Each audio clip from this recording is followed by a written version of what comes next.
सर्वांना नमस्कार। शिवश्री प्रतिष्ठानचे श्रीयुत सागरदादा शेडके आणि त्यांचे सर्व सहकारी कार्यकर्ते आणि विद्यार्थी मित्र मैत्रिणींनो, सर्वांना मी अतिशय मनापासून नमस्कार करतो।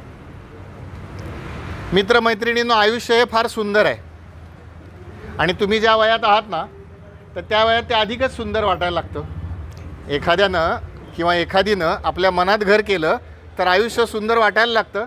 मित्रमैत्रिणींनो, आयुष्य फार सुंदर आहे, पण काही जण हळूच म्हणतात, पण ते बोर करायला तुमच्यासारखे सर मधनं येतात आणि काहीतरी सांगत असतात।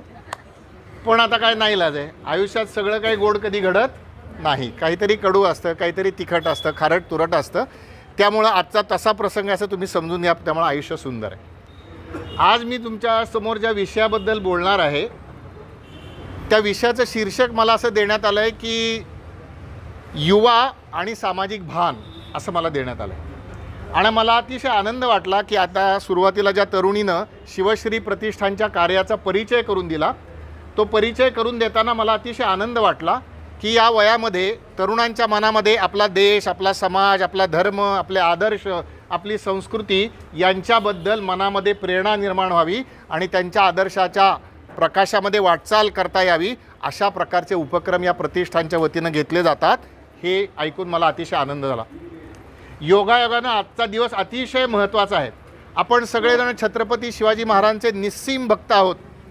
आपल्यासारखाच एक अत्यंत छत्रपती शिवाजी महाराजांचा जो निस्सीम भक्त, जो स्वतःही आयुष्यामध्ये थोर कार्य करून गेला, त्या व्यक्तीच्या जीवनातला नवे एकूण भारत देशाच्या स्वातंत्र्य संग्रामातला अतिशय महत्त्वाचा दिवस आहे आज। आणि त्या दिवसाचा दिनांक आहे 7 ऑक्टोबर। पण मी जो दिनांक सांगतोय तो 7 ऑक्टोबर 1905 आहे। घटना फार दूरची नाही आहे, इथून साधारणपणे 5-6 किलोमीटरवरती आज ज्या ठिकाणी आपला डेक्कन कॉर्नर आपण ज्याला म्हणतो, विमलाबाई गरवारे प्रशाला आहे, त्याच्यासमोर सावरकर स्मारक आहे। तर 7 ऑक्टोबर 1905 याच दिवशी स्वातंत्र्यवीर विनायक दामोदर सावरकर यांनी त्या ठिकाणी परदेशी कपड्यांची होळी केली। ज्या वेळेला बंगालची फाळणी कर्जतनं केली, त्यावेळेला संपूर्ण देशामध्ये एक संताप इंग्रजांच्या विरुद्ध आला। आणि इंग्रजांचं महत्त्वाचं सामर्थ्य कशात होतं, तर त्यांचा व्यापारातनं पैसा खूप मिळत होता आणि त्या व्यापारावरती आपण आघात केला पाहिजे म्हणून कपड्यांची होळी करायची। सावरकर त्यावेळेला अतिशय तरुण होते, लोकमान्य टिळकांसारखे थोर नेते होते। लोकमान्यांना भेटले, लोकमान्य म्हणाले की अरे जरूर कपडे जाळा, पण एवढेसे जाळायचे नाहीत, ढीगभर करायचा, मोठा ढीग करायचा, एक गाडा भरून कपडे आणले पाहिजेत। इतका तुम्ही तो ढीग मोठा करा की त्याची धग लंडनपर्यंत गेली पाहिजे। आणि खरंच सावरकरांनी आणि त्यांच्या सगळ्या सहकाऱ्यांनी अतिशय मनापासून प्रयत्न केले आणि त्या दिवशी होळीचा मोठा भडका उडाला। दिवस होता विजयादशमीचा, म्हणजे दसऱ्याचा होता, पण त्या दिवशी रावणाला नाही जाळलं तर विदेशी कपड्यांच्या होळीला जाळलं। युवकांचं सामाजिक भान कसं असलं पाहिजे याचा अतिशय उत्तम परिचय करून देणारा हा प्रसंग, आणि मला आज योग चांगला वाटला की या दिवशी मी तुमच्याशी बोलतो। मित्रमैत्रिणींनो, मी पण मुलामुलींशी बोलतो, मला बोलायला आवडतं, काही मुलामुलींना पण माझ्याशी बोलायला आवडतं। पण मी जे बघतो ते बघत असताना मला एका दुसऱ्या वेगळ्या महापुरुषाची आठवण होते। आपल्या सगळ्यांचा जन्म या पुण्यभूमी भारतामध्ये झाला। आपण अत्यंत भाग्यवान की ज्या ठिकाणी छत्रपती शिवाजी महाराजांनी आपलं सगळं कर्तृत्व गाजवलं, या देशाला नवे सगळ्या जगाला एक दिशा दाखवून दिली, त्या महाराष्ट्रात आपला जन्म झाला। परंतु परिस्थिती अतिशय आव्हानात्मक आहे असं मला वाटतं। मुलामुलींना कल्पना नाही की अरे आपण कोणत्या देशात जन्माला आलो, कोणती आपली परंपरा आहे, कोणती आपली संस्कृती आहे, कोणते आपले महापुरुष आहेत। स्वातंत्र्यापूर्वीची गोष्ट आहे, गोष्ट जरा जुनी आहे, गोष्ट साधारणपणे 1888-1889ची आहे। लाहोर त्यावेळेला भारताचा हिस्सा होता, तो पाकिस्तान नगाच्या नकाशावरती नव्हता, दूरपर्यंत त्याचं निशाण पण नव्हतं। त्या लाहोर शहरामध्ये एक अतिशय हुशार तरुण हा शिक्षण घेण्यासाठी आलेला होता आणि शिक्षण घेताना त्या काळामध्ये ज्या भाषा शिकावायला जायचे त्याच्यामध्ये पर्शियन भाषा शिकवली जायची आणि या तरुणाला ती पर्शियन भाषा अतिशय चांगली यायची। आणि एके दिवशी त्याच्या एका ओळखणाऱ्या व्यक्तीने त्याला म्हणालं की अरे तुला संस्कृत येतं की नाही? तो तरुण म्हणाला मी पर्शियन घेतली आहे, मला संस्कृत येत नाही। त्या व्यक्तीनं जे पुढचं वाक्य उच्चारलं त्या वाक्यानं कदाचित त्या माणसाचं जीवन बदलून गेलं। त्या व्यक्तीनं म्हणाला की अरे गोस्वामी तुलसीदास ज्यांनी रामचरित मानस नावाच्या प्रख्यात ग्रंथाची रचना केली, त्यांच्या कुळामध्ये तुझा जन्म झाला आणि तुला संस्कृत येत नाही असं कसं चालेल? तीर्थराम असं त्या तरुणाचं नाव होतं।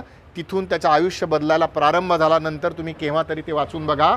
स्वामी विवेकानंदांची भेट झाली 1897मध्ये. नंतर अध्यात्माची त्यांच्या मनामध्ये प्रेरणा निर्माण झाली आणि त्यांनी स्वतः संन्यास घेतला आणि रामतीर्थ असं नाव धारण केलं आणि सगळ्या जगामध्ये आपल्या वेदांत तत्त्वज्ञानाचा प्रसार केला. आजच्या मुलामुलींच्याकडे, म्हणजे तुम्ही त्याला अपवाद आहात हे मला लक्षात आलेलं आहे, परंतु आजच्या बहुतेक मुलामुलींना ह्याची जाणीवच नाही की अरे आपण भारतीय आहोत म्हणजे काय, आपण महाराष्ट्रात जन्माला आलो म्हणजे काय, याची जाणीवच नाही. त्यामुळे सामाजिक भान हे येण्यासाठी वेगवेगळे छोटे मोठे उपक्रम करावे लागतात. मी छोटे काही उपक्रम सांगणार आहे, ते उपक्रम तुम्ही जरूर करावे. तुमच्यापैकी काही जण करत देखील असतील. पहिला उपक्रम अगदी सोपा आणि साधा आहे. बहुतेक तुमच्या सगळ्यांच्या घरात कोणतं ना कोणतं तरी वर्तमानपत्र येत असणार. समजा तुमच्या घरात येत नसेल तर तुमच्या जवळच्या वाचनालयात जा, तुम्ही ज्या महाविद्यालयात शिकता त्याच्या ग्रंथालयात जा, तिथं वर्तमानपत्र येतं. कुठलंही एक वर्तमानपत्र घ्या. मी कुठल्याही वर्तमानपत्राची जाहिरात करत नाही, पण ते पहिल्या पानापासून ते शेवटच्या पानापर्यंत रोज वाचायचं. काही जण वाचतात. मला धक्का बसला, अरे तुम्ही वाचता असं म्हटल्यानंतर विचारलं तर ते विद्यार्थी निघाले की स्पर्धा परीक्षांची तयारी करणारे लोक वाचतात. आता तुम्ही म्हणाल सर एवढं ते 12, 15, 14, 16 पानं वाचायला वेळ आहे कोणाला?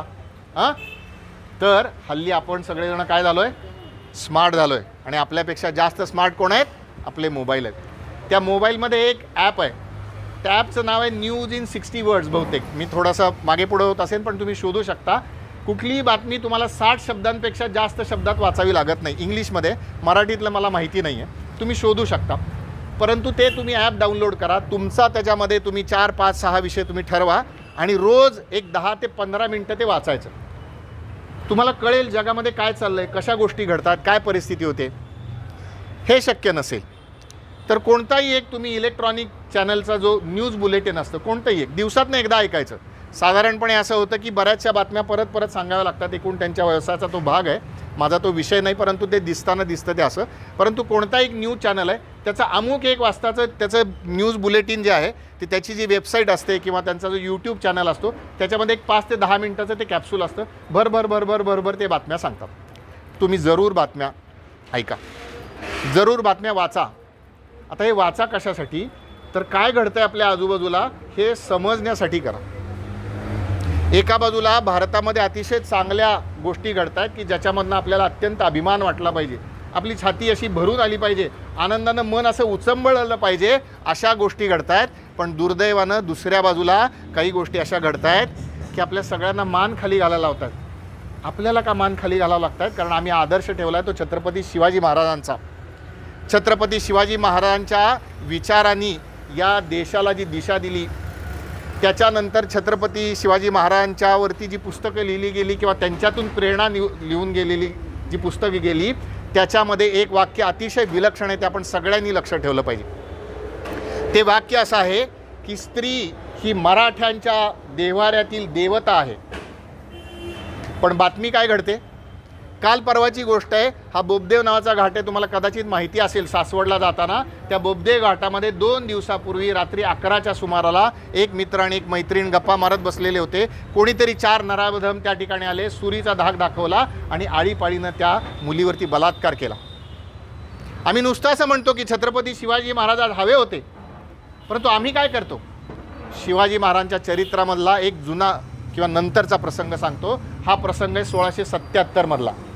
शिवाजी महाराज त्यावेळेला दक्षिण दिग्विजयाला निघालेले होते आणि कर्नाटकामध्ये शिवाजी महाराजांच्या छावणीचा तळ पडलेला होता. कर्नाटकामध्ये कुपवाड नावाचं किंवा यादवाड नावाचं गाव आहे, त्याच्यामध्ये त्याच्या जवळ बेलवंडी नावाचं गाव आहे. त्या ठिकाणचा जो पाटील होता, आपल्याकडे जसं पाटील हे एक प्रकार आहे, म्हणजे ती एक जबाबदारी असायची सामाजिक, तसं कर्नाटकामध्ये त्याला देसाई म्हणतात. तर तो जो देसाई होता त्या छोटंसं गाव, त्याच्याभोवती असा कोट, त्याला गडी म्हणायचे. आणि त्यांनी ठरवलं की शिवाजी महाराजांची आपण लढाई करायची. काही दिवस लढाई चालली. दुर्दैवानं तो पाटील त्या लढाईमध्ये मेला, देसाई मेला. पण त्याची जी पत्नी होती तिचं नाव मल्लव्वा किंवा सावित्रीबाई असं 2 नावं तिची येतात त्या ऐतिहासिक साधनात. ती बाई मोठी धीराची होती. माझ्या नवऱ्यानं जर ठरवलं तर मी पण लढणार, आणि म्हणून पुढचे काही महिने तिनं ती छोटीशी गडी लढवली. शेवटी छत्रपती शिवाजी महाराजांच्या मावळीने त्याच्यावरती विजय मिळवला. नंतर ज्या वेळेला महाराजांना या विजयाची हकीकत कळली, महाराज अत्यंत संतापानं लाल झाले. का लाल झाले? तर ही जी सावित्रीबाई किंवा मल्लमा होती तिच्यावरती जो शिवाजी महाराजांचा जो सरदार होता त्याचं नाव सखुजी गायकवाड असं येतं, त्यानं बदअमल केला, आजच्या भाषेमध्ये स्त्रीवरती अत्याचार केला. शिवाजी महाराजांना कळलं काय करावं. शिवाजी महाराज सांगितलं की याला पकडा, याचे दोन्ही डोळे काढा आणि मरेपर्यंत त्याला पन्हाळा गडावरती त्यांनी अंधार कोठडीमध्ये ठेवलं. दुर्दैवानं आज समाजात काय होतं, दुर्दैवानं समाजात असं होतं की एखाद्या स्त्रीवरती ज्याला अत्याचाराची घटना वाचतो त्याला पहिल्यांदा आम्ही शोधतो की तिनं पूर्ण कपडे घातले होते का नव्हते घातले, ती कोणत्या वयाची होती, ती कोणत्या जातीची होती, तिचे पात कोणती, तिची भाषा कोणता, तिचा पंथ कोणता, तिचा संप्रदाय कोणता. दुर्दैवाने याची चर्चा आमचा समाज करतो आणि ठरवतो मग मी जर अमुक असेल तर ते तमुक होतात, मग आपल्यातला आहे की नाही असा विचार करून मग त्याला शिक्षा झाली पाहिजे की नाही, अशा प्रकारची घटना आजूबाजूला घडते. परंतु सखुजी गायकवाडचं उदाहरण सांगतं. सखुजी गायकवाड कोण होता? छत्रपती शिवाजी महाराजांचा सरदार होता, मावळा नव्हता, सरदार होता. त्याच्या हाताखाली हजारो मावळे होते, सरदार होते. म्हणजे आजच्या भाषेत शिवाजी महाराज तो आपला माणूस होता की नाही. पण शिवाजी महाराजांनी आपल्या माणसाला सोडलं का? आपल्या माणसाला जरी सोडलं नाही त्यांनी तर तोच आदर्श आम्ही ठेवला पाहिजे की मी तर कोणत्याही मुलीवरती अशा प्रकारचा प्रसंग येऊ देणार नाही आणि माझ्या आजूबाजूचे जे मित्रमैत्रिणी असतील त्यांच्या बाबतीत मी असं होऊ देणार नाही. हे आम्ही करू शकतो का? हे आम्ही जरूर करू शकतो. दुर्दैवानं असं झालं की लोक आपला अभ्यास करतात. कशासाठी करतात? तुम्ही अभ्यास करता आयुष्यामध्ये यशस्वी होण्यासाठी, तुमचं जे काही ध्येय स्वप्न साकार करण्यासाठी. पण या ज्या मोठमोठ्या कंपन्या असतात त्या अभ्यास करतात आणि त्यांनी अभ्यासामध्ये शोधून काढलं. जाहिराती तुम्ही जर बारकाईने बघितल्या तर जाहिरातींमध्ये तुम्हाला 2-3 गोष्टी हमखास दिसतात. जाहिरातीमध्ये एक तरी लहान मुलं असतं बऱ्याच जाहिरातीत, किंवा एक स्त्री असते. म्हणजे शेविंग क्रीमच्या जाहिरातीत किंवा शेविंगचं जे खोर असतं त्याच्या जाहिरातीत बाई कशाला पाहिजे, मुलगी कशाला पाहिजे, पण ती असते. कारण त्यांनी शोधून काढलं की जुनी उक्ती आहे असं म्हटलं जातं की स्त्री हट्ट, बाल हट्ट आणि राज हट्ट या 3 हट्टांपुढे कोणाचंही चालत नाही. मुलं आईबापाकडे हट्ट करतात, ते मान्य करावं लागतं. मुलांना वाटतं की अमुक एक स्प्रे मारला की ऑटोमॅटिक पुढच्या सगळ्या गोष्टी होणार आहेत. हे त्यांनी अभ्यास करून ठरवलं आणि हळूहळू असं आपल्याकडे ते असं वीज झिरपावं तसं झिरपलं. आणि दुर्दैवानं तुम्ही नाही परंतु समाजामध्ये काही मुलांना विशेषतः तरुणांना असं वाटतं की स्त्री म्हणजे काय, तिची कशाला संमती हवी असं म्हणतात. कृपा करून ही तुम्ही चूक करू नका. छत्रपती शिवाजी महाराजांचं जे मी वाक्य सांगितलं की स्त्री ही मराठ्यांच्या देवाऱ्यातील देवता आहे ते लक्ष ठेवलं पाहिजे आणि तसं वर्तन केलं पाहिजे. आपण तर स्वतः चुकायचंच नाही पण कुणालाही चुकून द्यायचं नाही, ही जबाबदारी आमची. आणि मुलींनो तुम्ही भाग्यवान आहात कारण तुम्ही मुली आहात. उद्या परवा 2, 4, 5, 7 वर्षांनी तुमचं केव्हा तरी लग्न होईल, तुमच्या पोटी मुलं जन्माला येतील. त्या मुलाला घडवायचा आदर्श कोणता? त्या मुलाचा घडवायचा आईचा आदर्श कोणता आपल्या डोळ्यासमोर? राजमाता जिजाऊंचा आदर्श. आमचा मुलगा शिवाजी महाराजांसारखा झाला पाहिजे. हे संस्कार करण्याचं सामर्थ्य तुमच्यात, हे कृपा करून विसरू नका. आणि मुलांनी लक्षात ठेवायचं की शिवाजी महाराज जरी आम्हाला होता आलं नाही, समजा ती अशक्यच गोष्ट आहे, असा महामानव होणंच शक्य नाही, पण त्यांचा मावळा तर आम्ही होऊ शकतो. माझ्या परिसरात असं होणार नाही, हे सामाजिक भान आम्हाला आलं पाहिजे. हे आपण केलं पाहिजे. अजून एक गोष्ट होते, तुम्ही जर बारकाईनं बघत असाल तर देशामध्ये दहशतवाद्यांच्या कारवाया चाललेल्या असतात. छोट्या मोठ्या गोष्टी घडतात, चर्चा होतात, नाही होतात. आता गेली 10 वर्ष, साधारणपणे 10-11 वर्ष आपल्या देशामध्ये बऱ्यापैकी शांतता आहे. परंतु तरीसुद्धा दहशतवादी कारवाया संपूर्ण बंद झाल्यात का? नाही बंद झाल्या. दहशतवादी कारवाया करणं ही अत्यंत खर्चिक गोष्ट आहे. खूप पैसे लागतात त्याला. कुठून पैसे येतात असं तुम्हाला वाटतं? तुम्ही कॉमर्सचे विद्यार्थी आहात, कुठून पैसे येतात त्याला? तर तुम्हाला मी पुढचं वाक्य सांगितलं तर धक्का बसेल. आपल्यापैकीच म्हणजे पुणे शहरातल्यापैकीच काही लोक त्यांना पैसे देतात, पण त्यांना हे माहिती नाही की आम्ही दहशतवाद्यांना पैसे देतो. आणि मी अत्यंत जबाबदारीपूर्वक विधान करतो. पुण्यासारख्या शहरामध्ये तुमच्या खिशामध्ये जर भरपूर पैसे असतील किंवा तुमच्यासाठी भरपूर पैसे खर्च करायला कोणी तयार असेल तर त्याच्यात एक भारीतलं भारी काय मिळतं?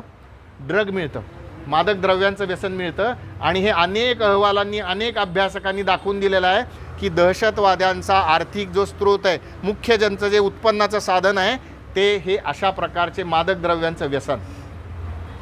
म्हणजे कल्पना करा की एखाद्या भारतीय माणसाचा मृत्यू होतो. आम्ही सगळेजण म्हणतो भारत माझा देश आहे, सारे भारतीय माझे बांधव आहेत.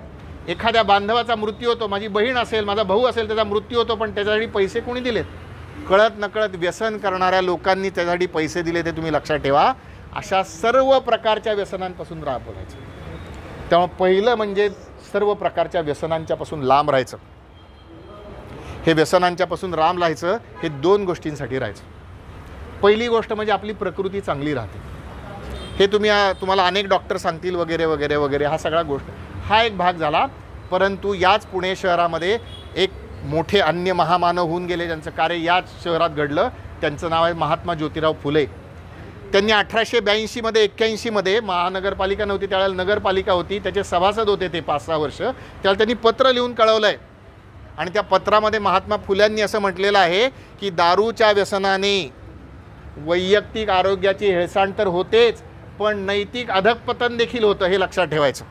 मग आम्हाला बरं काय वाईट काय याच्यातला फरक कळत नाही, आम्हाला चांगलं वागावं असं वाटत नाही, वाईटाच्या दिशेनं आमची पावलं नकळत जायला सुरुवात करतात. त्यामुळं सामाजिक भान ठेवायचं ते म्हणजे सर्व प्रकारच्या व्यसनांपासून दूर राहायचं. व्यसनांच्यापासून दूर राहण्यामध्ये मर्दुमकी हे लक्षात ठेवा. मर्दुमकी हा शब्द जरी मर्दपासून आलेला असला तरी मुलींनी पण लक्षात ठेवायचं की मुलींच्यामध्ये सुद्धा व्यसनांचं प्रमाण वाढतं आहे असे अनेक अहवाल सांगतात. त्यामुळे दुसरी गोष्ट आपण करायची ती म्हणजे व्यसनांच्यापासून आपण दूर राहायचं. तिसरी गोष्ट, आयुष्याला एक ध्येय पाहिजे, आयुष्याला एक स्वप्न पाहिजे, आयुष्याला एक विचार पाहिजे. मग तो विचार आल्यानंतर तुम्ही काय करणार, कसं वागणार? स्वामी विवेकानंद नावाचे भारताचे थोर सुपुत्र जे अमेरिकेमध्ये गेले आणि एका अर्थानं सर्व जगामध्ये त्यांनी आपल्या भारतीय संस्कृतीचा, हिंदू धर्माचा, भारत देशाचा झेंडा त्यांनी उंचावला. त्यांचं एक वचन आहे, ते तुमच्या मनावरती असं कोरलं गेलं पाहिजे. स्वामीजी म्हणतात की तुम्ही एक स्वप्न बघा, तुम्ही एक ध्येय ठरवा. मूळ अवतरण इंग्लिशमध्ये, परंतु मी मराठीत भाषांतर करून सांगतो. तुम्ही एक ध्येय ठरवा. ते ध्येय म्हणजे तुमचं स्वप्न झालं पाहिजे, ते ध्येय म्हणजे तुमचं जगणं झालं पाहिजे, तो ध्येय म्हणजे तुमचा श्वास झाला पाहिजे. तुम्हाला स्वप्न पण त्या ध्येयाचीच पडली पाहिजे.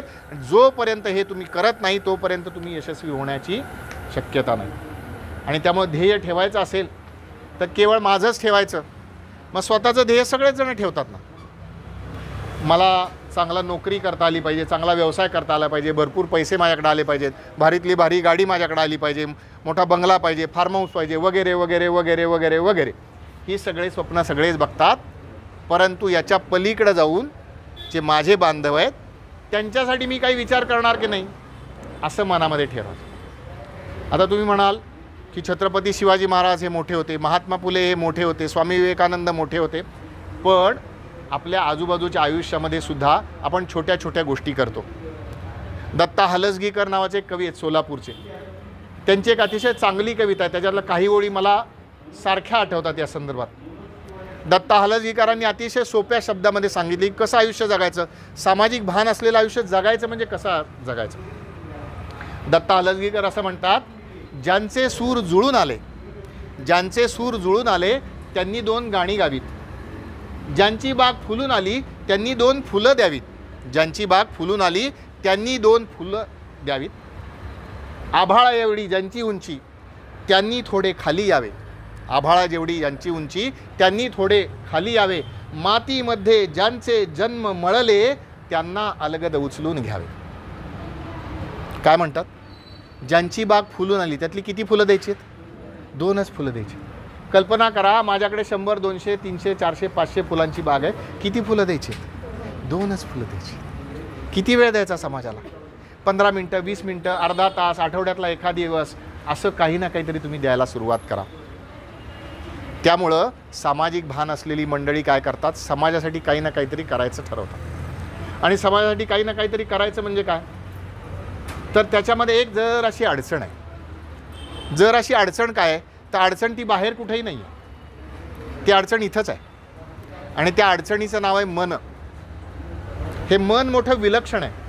म्हणजे आमच्या संत बहिणाबाईसारखी जी रूढार्थानं अशिक्षित आहे, परंतु जिची आयुष्याची समज अतिशय उंच आहे, ती कवी देखील म्हणते, मन वढाय वढाय उभ्या पिकातलं ढोरं, किती हाकला हाकला फिरी एक पिकावर, मन पाखरू पाखरू आता होतं भुईवर, आता गेलं आभाळात.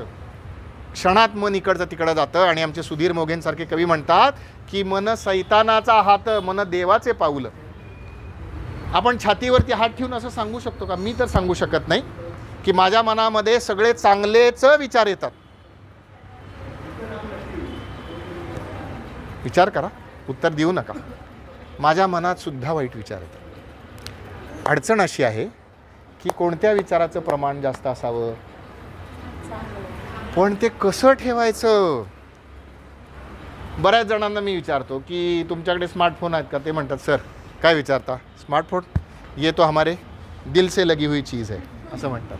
मग मी पुढचा प्रश्न येतो, स्मार्टफोनमध्ये सगळ्यात महत्त्वाची गोष्ट कोणती, ते म्हणतात सर नेटवर्क पाहिजे. हो, ते म्हणतात पॅक पाहिजे, डेटा पॅक, न संपणारा डेटा पॅक पाहिजे. मी असं विचारतो, मला जर कोणी विचारलं तर मी उत्तर असं देतो की मोबाईलमध्ये सगळ्यात महत्त्वाची गोष्ट आहे ती म्हणजे मोबाईलची बॅटरी. भारीतला भारीत मोबाईल iPhone 16साठी लोकांनी रांगा लावल्या, हां, बॅटरी चार्ज झाली नाही, उपयोग आहे का. मग चांगला बॅटरी असणारा मोबाईल शोधा. काही जण पॉवर बँक पण घेऊन निघतात, हल्ली कमी दिसतं पण ते पॉवर बँक पण घेऊन निघतात. त्यामुळं जसं मोबाईल वापरायचं तर बॅटरी चार्ज केली पाहिजे, तसं सामाजिक भान ठेवत जगायचं, तसं मन चार्ज केलं पाहिजे. मग काही जण म्हणतात सर मन कसं चार्ज करणार, मग काय त्या इलेक्ट्रिकच्या पॉईंटमध्ये जाऊन 2 बोटं घालू का. अरे राजा, तसं नाही करायचं. मन जे चार्ज करण्यासाठी साधारणपणे 4 मार्ग आहेत. त्या 4 गोष्टींपैकी काही गोष्टी तुम्ही ऑलरेडी करताय, मी सांगितलं की तुमच्या लक्षात येईल.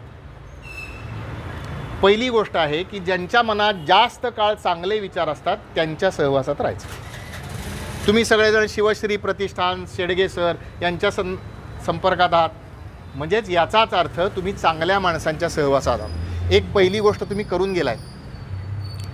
दुसरी गोष्ट करायची ती झाली असं मला मगाशी लक्षात आलं, किंवा ती होण्याची एक व्यवस्था तुमच्याकडे, एक पद्धत आहे तुमच्याकडे.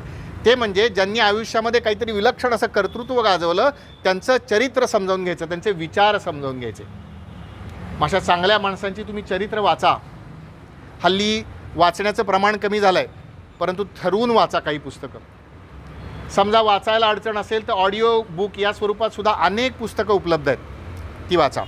याला अजून एक मी पर्याय तुम्हाला सांगतो, यूट्यूबवरती अनेक चांगल्या व्यक्तींच्या जीवनचरित्रावरती चांगली भाषणं आहेत, चांगली नाटकं आहेत, चांगले चित्रपट आहेत, ते तुम्ही ऐका. त्याच्यातनं व्यक्तीच्या जीवन कार्याचा परिचय होईल. तिसरी गोष्ट, जसं तुम्ही रतनगडला जाऊन एक काम चांगलं करून आलात, तसं नियमितपणानं, रोज नव्हे, नियमितपणानं म्हणजे आपण समजा उदाहरणार्थ एखादा दत्ताचा भक्त आहे तर तो काय म्हणतो, मी नियमितपणानं दत्ताला जातो. म्हणजे कधी जातो, दर गुरुवारी जातो. तसं तुम्ही नियमितपणानं दर 7 दिवसात एकदा, दर 15 दिवसात एकदा, दर महिन्यात एकदा, तुम्हाला जसं योग्य वाटेल तसं नियमितपणानं अशा ज्या गोष्टी व्यक्ती काम करतात त्यांच्याशी तुम्ही भेटा, त्यांच्याशी चर्चा करा आणि त्यांचं काम समजावून घ्या. आणि मित्रमैत्रिणींनो, तुम्ही इतके भाग्यवान आहात की तुम्ही ज्या ठिकाणी बसलात तिथून जर तुम्ही एक 3 किलोमीटरचं असं एक वर्तुळची कल्पना केली तर या वर्तुळात अत्यंत असे लोक राहतात की ज्यांनी विलक्षण काम करून दाखवलं, जे स्वतःसाठी तर जगलेच पण त्याच्या पलीकडे जाऊन ते समाजासाठी जगले. अनेक उदाहरणं माझ्या डोळ्यासमोर येतात. मी वेळेच्या अभावी एकच उदाहरण तुम्हाला सांगतो. याच भागामध्ये आरोग्य सेवा प्रतिष्ठान नावाचं एक काम चालतं आणि ते काय करतात, ते सगळेजण आपल्याकडे जे वस्ती विभागात राहतात हे सगळे आपले बांधव आहेत, त्यांच्यासाठी आरोग्य शिबिरं चालवतात, त्यांच्यासाठी साक्षरतेचे वर्ग चालवतात, वेगवेगळे उपक्रम चालवतात. असं एखादं आहे. याच पलीकडं भुसारी कॉलनीमध्ये तुम्ही जर गेलात तर डाव्या भुसारीमध्ये सावली नावाचा एक प्रकल्प चालतो. वसंत ढकार या नावाचा तरुण त्या ठिकाणी राहतो, ज्या तरुणाचं आज वय फक्त 85 आहे. आणि हा 85 वर्षाचा तरुण आजपासून नव्हे, गेली जवळपास 30-40 वर्ष जवळपास 50-60 विकलांग, ज्यांना दिव्यांग मतिमंद म्हणतात किंवा स्लो लर्नर्स म्हणतात, अशा मुलांसाठी ते निवासी तिथं शाळा चालवतात. स्वतःच्या मुलीच्या वेदनेतनं त्यांचं हे काम सुरू झालं, परंतु केवळ मुलीचा विचार करून थांबले नाहीत, ते बाकीच्यांचं. कधीतरी तिथं त्यांना भेटायला जा. अशी अनेक कामांची यादी तुम्हाला सापडेल, सागर सर तुम्हाला सहज सांगतील. पण यांना तुम्ही नियमितपणे भेट द्या. महिन्यातनं एकदा जा, 2 महिन्यातनं एकदा जा, पण भेटायला जा. आणि मनाचं चार्जिंग करायचं तर सगळ्यात शेवटचा महत्त्वाचा नियम ते म्हणजे काहीतरी करत राहायचं. जे मला काम चांगलं वाटलं ना ते मी करणारच. मग किती कामं चांगली करता येण्यासारखी आहेत, तुम्ही कल्पना करू शकणार नाही इतकी चांगली कामं करण्यासारखी आहेत. अशी चांगली कामं तुम्ही करायला शिका आणि ती नियमितपणाने करायचं. म्हणजे हे जे मनातले वाईट विचार आहेत ना, ते वाईट विचार कमी होतील आणि चांगले विचार वाढतील. तुम्ही आता कॉमर्सचे विद्यार्थी आहात म्हणून मी त्याच्यातलं उदाहरण देतो. माझा विषय तो नाही आहे, परंतु साधारण ते उदाहरण मला बरोबर आहे असं वाटतं. एखादी बँक ज्या वेळेला बँकेची ज्या वेळेला चर्चा होती की बँक कशी परफॉर्म्स करते, त्याच्यातले जे वेगवेगळे त्याचे पॅरामीटर्स आहेत, तर त्याच्यामध्ये NPA बँकेचा कसा असला पाहिजे, NPA नॉन परफॉर्मिंग ॲसेट्स असं म्हणतात, कसं असलं पाहिजे, अगदी कमी असलं पाहिजे, 2-3-4% असला पाहिजे, तर ती बँक चांगलं काम करते. तसं मनातले माझे 96 विचार चांगले आहेत, 4 विचार वाईट आहेत. ही गोष्ट चांगली का वाईट आहे? चांगली आपल्या दृष्टीने. आपण काही देव नाही, आपण काही छत्रपती शिवाजी महाराज नाही.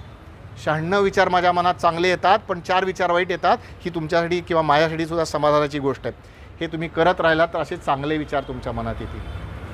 आणि असं चांगलं आयुष्य ज्यांनी जगून दाखवलं, असे विलक्षण स्त्री पुरुष या देशामध्ये इतके होऊन गेले की सांगायला वेळ संपले, कमी पडेल. परंतु तुम्ही जाणीवपूर्वक अशा सगळ्यांची माहिती तुम्ही गोळा करा. थोडं आपल्याला माहिती असलं पाहिजे, असं केलं पाहिजे. आणि असे चांगले उपक्रम तुम्ही सुरुवात करायला केली. एक 2-4 छोटे उपक्रम मी तुम्हाला सुचवतो. उदाहरणार्थ, आपल्या इकडे वाहतुकीची समस्या आहे. वाहतुकीची समस्या सोडवण्याचं काम कोणाचं? तुम्ही म्हणाल ट्रॅफिक पोलिसांचं. पण ट्रॅफिक पोलिसांचं हे सोयीस्कर उत्तर झालं. पण तुम्ही ठरवा ना, रविवारी समजा एक दिवस आम्ही रविवारी आम्हाला मोकळा आहे, 1 तासभर जाऊन आम्ही तिथं पोलिसांना मदत करू, शनिवारी करू, उदाहरणार्थ सुट्टीच्या दिवशी करू, असं ठरवा. हे छोट्या कामापासून तुम्ही सुरू करू शकता. आता इथे नाही, इथे जरा कमी प्रमाण असेल, परंतु मी आबासाहेब गरवारे महाविद्यालयात जातो, पण प्रभात रस्त्यावरती असे बंगलेच्या बंगले तुम्हाला दिसतात की ज्या बंगल्यामध्ये मोठा बंगला आहे 10, 15, 20 खोल्याचा, आणि बंगल्यात माणसं किती, 1 का 2, सगळे वृद्ध झालेले, त्यांचा मुलगा मुलगी सून सगळे भूर परदेशात. त्यांना बोलायला माणूस नाही, बोलायला काही नाही. आजी मी दर रविवारी तुमच्याकडे येईन, 1 तासभर मी तुमच्याशी गप्पा मारेन. शोधून काढा, त्याची पद्धत बसू शकता, तुम्ही हे काम करू शकता. अशी अनेक कामं सुचवता येतील. मी असं अजिबात म्हणणार नाही की जगातली सगळी कामं मला सुचतात. मी परमेश्वर नाही, परमेश्वराचा मी अंश आहे, पण मी परमेश्वर नाही. अशी कामं तुम्हाला सुचतील, पण ही कामं तुम्ही नियमितपणानं करायला सुरुवात करा. आणि नियमितपणानं काम करण्यासाठी महत्त्वाचं एक गोष्ट, साधन तुमच्याकडे असलं पाहिजे. नियमितपणानं काम करण्याचं जे मंत्राचं आहे साधन, ते म्हणजे मन आहे. पण त्याचं जे यंत्र आहे ते कोणतं आहे? नियमितपणे चांगलं काम करण्याचं यंत्र कोणतं आहे आपल्याकडं?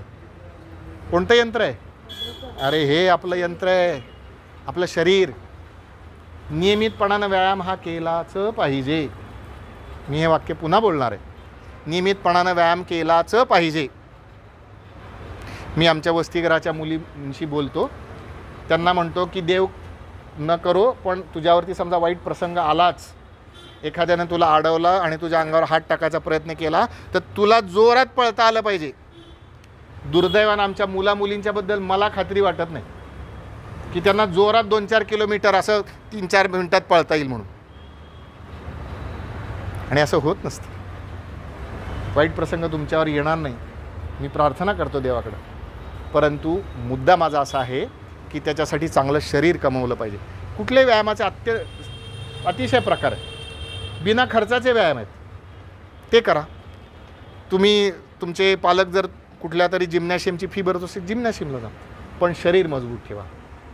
आणि अतिशय महत्त्वाची गोष्ट म्हणजे 15 ऑगस्ट 1947ला आपला देश स्वतंत्र झाला, आणि 26 जानेवारी 1950ला आपला देश काय झाला? प्रजासत्ताक झाला. प्रजासत्ताक याचा अर्थ काय? प्रजासत्ताक असा अर्थ की देशातल्या जास्तीत जास्त लोकांची जी इच्छा आहे त्या इच्छेप्रमाणे देशातल्या निर्णय होतील, त्या देशाप्रमाणे घडामोडी होतील. आणि म्हणून आता ह्या देशामध्ये, प्रजासत्ताक देशामध्ये उत्सव कोणते असतात? आता सध्या आपण असं म्हटलं की आपला कुठला उत्सव चालू आहे? नवरात्रीचा उत्सव चालू आहे. नवरात्र संपलं की आपला कुठला सण येतो? दिवाळी येतो, वगैरे वगैरे वगैरे. ही सगळी तुम्हाला यादी माहिती आहे. परंतु लोकशाहीच्या देशामध्ये उत्सवाचे दिवस कुठले सांगा बरं मला तुम्ही? लोकशाही ज्या देशामध्ये आहे त्या देशामध्ये उत्सवाचे दिवस कुठले? ज्या दिवशी आपल्याला स्वातंत्र्य मिळालं तो आपला सण आहे की नाही? आहे, तो आपला सण आहे. ज्या दिवशी आपण प्रजासत्ताक झाल्याचं घोषित केलं म्हणजे 26 जानेवारी, हा आपला सण आहे की नाही? आहे. हे आपले उत्सव आहेत, हे आपले सण आहेत. आणि याच्यातली एक पंचवार्षिक यात्रा असते. जसं दर गावामध्ये, छोट्या गावामध्ये किंवा इथे पण असेल, वर्षातून एकदा यात्रा भरते, तसं लोकशाहीच्या उत्सवामध्ये दर 5 वर्षांनी एक यात्रा होते. कशाची यात्रा होते? निवडणुकीची होते. तुम्ही सगळेजण 18च्या पुढचे आहात, 12वीचे जरा 2-4 लोक नसतील कदाचित, परंतु सगळेजण 18च्या पुढचे आहात. त्या उत्सवामध्ये आपण भाग घेतला पाहिजे. म्हणजे लगेच सरांनी अमुक एका पुढाऱ्याचा प्रचार करायला सांगितला, सागर सर तुम्ही कोणाला बोलवलं तर आज भाषण करायला, असं कृपा करून सरांना म्हणू नका. कुठल्याही पुढाऱ्याचं मी तुम्हाला नाव सांगणार नाही. तुम्ही पहिली गोष्ट नक्की करायची, दुसरं जमलं तर करायचं. मी तुम्हाला एक आकडेवारी सांगतो. त्यापूर्वी आपल्या पुणे शहरामध्ये लोकसभेचं मतदान झालं मे महिन्यामध्ये, बरोबर ना? तर किती टक्के मतदान झालं? आकडे असे तुम्हाला आले पाहिजेत, 53% आणि वरती थोडेसे काहीतरी झालं. म्हणजे याचाच अर्थ 100रातल्या 47 लोकांनी मतदान केलं नाही. जर आमचा सण उत्सव असेल तर घरातले 53 लोकच काम करत आहेत आणि 47 लोक निवांत बसलेत, म्हणजे हा घराचा उत्सव आहे का? नाही. काही त्याच्यामधली कारणं अपरिहार्य आहेत. म्हणजे काही जणांना आयत्या वेळेला परदेशात जावं लागतं वगैरे वगैरे, सोडून द्या. किती टक्के असतील असे अपरिहार्यता असतील? मी धरतो 5% लोक असे आहेत अपरिहार्य. हां, 47मधनं 5 वजा करा, किती राहिले? 42% लोक आहेत ते घरी बसले. आता ही आकडेवारी सांगितल्यानंतर मी तुम्हाला 2 गोष्टींचं आवाहन करतो. पहिलं आवाहन म्हणजे स्वतःचं नाव मतदार यादीत नोंदवलं नसेल तर अजून माझ्या माहितीप्रमाणे ते चालू आहे, ते जरूर नोंदवा, मतदार यादीमध्ये नोंदवा. आणि तुम्हाला जो योग्य उमेदवार वाटतो, मी कुठल्याही पुढाऱ्याचा प्रचार करत नाही, कृपा करून लक्षात ठेवा. तुम्हाला जो उमेदवार योग्य वाटतो त्याला जरूर मतं द्या. आणि दुसरी गोष्ट, आज मी जसं तुम्हाला सांगालो, मी तुम्हाला काय सांगायला आलो आत्ता, मतदान करा, तसं तुम्ही तुमच्या गल्लीत सांगू शकता, सोसायटीत सांगू. कुठल्याही उमेदवारात तुम्हाला प्रचार करायचा असेल तुम्हाला स्वातंत्र्य आहे. मी कुणाचाही प्रचार करण्याचा हा माझा निर्णय. तुम्हाला प्रचार करायचा असेल तुमचा निर्णय. तुम्ही पण आता समजदार आहात. आमच्या गावाकडच्या भाषेमध्ये असं म्हणतात की ज्या वेळेला बापाची चप्पल मुलाच्या पायाला लागते त्यावेळेला तो मित्र समजावा लागतो. तेव्हा माझ्या पायाचा साईज आणि तुमच्या बहुतेक सगळ्यांचा साईज, म्हणजे मुलींचा सोडून द्या, पण तेव्हा मित्रासारखे आहात. तेव्हा तुमचा निर्णय स्वातंत्र्य. त्यामुळे प्रचार कोणाचा करायचा नाही करायचा हा तुमचा निर्णय. परंतु तुम्ही 10 घरी जाऊन हे सांगितलं पाहिजे. तुम्ही जर शोध घ्या की आपल्या गल्लीमध्ये, आपल्या सोसायटीमध्ये, आपल्या वस्तीमध्ये कोण मतदानापासून वंचित राहिलं आहे का, कोणी केलं नाही आहे का, त्यांना काही अडचण आहे का, तुम्ही मदत करू शकता का? तुम्हाला वाटलं शक्य असलं तर तुम्ही जरूर मदत करा, परंतु या 2 गोष्टी करा. आणि हे सगळं कशासाठी करायचं मित्रमैत्रिणींनो? तर तुम्हाला असं वाटेल की सरांना अमुक अमुक एका माणसाला मुख्यमंत्री झालेलं बघायचं, असं माझ्या मनात कुणाचंही स्वप्न नाही. कोणी मुख्यमंत्री झाला तरी माझ्या दृष्टीने तो आपला मुख्यमंत्री किंवा आपली मुख्यमंत्री आहे, जी काय नावं चर्चेत आहेत सध्या त्याप्रमाणे. हे कशासाठी करायचं तुम्ही समजून घ्या. तर हे कशासाठी करायचं, तर ज्या देशातली लोकशाही बळकट होते तो देश जगाच्या पाठीवरती अभिमानानं उभा राहणार आहे. आणि तुम्ही सगळेजण भाग्यवान आहात की आत्ता जगामध्ये सगळ्यात सरासरी जास्त तरुण वय ज्या देशाचं आहे त्या देशामध्ये तुम्ही तरुण आहात. माझ्यासारख्या लोकांची 50शी उलटून गेली, आता आमचे किती राहिले माहिती नाही, त्या वरच्याला माहिती आहे. परंतु आम्ही काय करणार आहोत इथून पुढे आयुष्यात, तुम्ही करू शकता. तुमच्या पुढे हा 25 वर्षाचा काळ आहे, जो अमृतकाळ म्हणून ज्याचं वर्णन केलेलं आहे. 2047पर्यंत आपल्याला करायचं आहे. आता हे 2047च का हो, तर आकडेवारी अशी सांगते की 2047पर्यंत सरासरीनं भारतीयांचं वय तरुण असेल. म्हणजे सगळ्यात काम करणारे, ऊर्जा असणारे, शक्ती असणारे तरुण हे भारतात असतील. आणि 47 नंतर हळूहळू भारताचं वय हे वाढत जाणार आहे. मग माझ्यासारखे म्हातारे लोक तुम्ही होणार त्यावेळेला, हां, ते त्यात असणार आहे. त्यामुळे हे 25 वर्षाच्या काळामध्ये भारताला जगाला दिशा द्यायची. आणि जगामध्ये अशा अनेक गोष्टी घडत आहेत की ज्या सांगतात की अरे भारता तू आमच्यासाठी काहीतरी कर. किती विलक्षण जगामध्ये गोष्टी घडतात. माझ्याकडे यादी आहे, पण मी एकच प्रसंग सांगतो. 4 वर्षापूर्वी एका अभूतपूर्व अशा महामारीचा आपल्याला सामना करावा लागला, कोविड नावाच्या. भारताच्या लोकांनी प्रयत्न केले आणि लस बनवली. आणि ती लस भारताने केवळ भारतीयांना दिली नाही तर जगातल्या जवळपास 65 देशांमध्ये आपण लसीकरण केलं. आपण ज्या 65 देशांमध्ये लसीकरण केलं त्याच्यामधला एक देश होता, त्याचं नाव ब्राझील आहे. म्हणजे आपल्याला अमेरिका म्हणजे उत्तर अमेरिका आणि त्याच्या खाली दक्षिण अमेरिका, तिथं ब्राझील आहे. तर त्या ब्राझीलच्या राष्ट्राध्यक्षाने एक ट्विट केलं. तुम्ही गुगलवरती नंतर सर्च करून बघू शकता. त्या ट्विटमध्ये त्यांनी काय दाखवलं, त्या ट्विटमध्ये त्यांनी दाखवलं की महाबली हनुमान दाखवले, ते संजीवनीच्या ऐवजी काय घेऊन निघालेत, ते निघालेत लशींचा डोंगर घेऊन निघालेत. निघालेत कुठून? भारतातून. निघालेत कुठे? ब्राझीलकडे. जग भारताकडे बघतंय. आमच्यासाठी काय? जग भारताकडे बघतंय म्हणजे कोणाकडे बघतंय? जग भारताकडे बघतंय म्हणजे महाराष्ट्राकडे बघतंय. जग महाराष्ट्राकडे बघतंय म्हणजे कोणाकडे बघतंय? जग पुण्याकडे बघतंय. जग पुण्याकडे बघतंय म्हणजे कोणाकडे बघतंय? जग कोथरूड परिसराकडे बघतंय. जग कोथरूड परिसराकडे बघतंय म्हणजे कोणाकडे बघतंय? तर ते शिवश्री प्रतिष्ठानकडे बघतंय. जग शिवश्री प्रतिष्ठानकडे बघतंय म्हणजे कोणाकडे बघतंय? तुम्ही काय म्हटलं पाहिजे? माझ्याकडे बघतंय. तर ही जाणीव तुमच्या मनामध्ये जागृत राहू द्या आणि समाजासाठी काहीतरी करायला शिका. त्याच्यातला आनंद समाधान तुम्हाला निश्चित मिळाल्याशिवाय राहणार नाही. तेव्हा असं समाजाचं भान ठेवत ठेवत जगा, हे नम्र आवाहन करतो आणि थांबतो. धन्यवाद.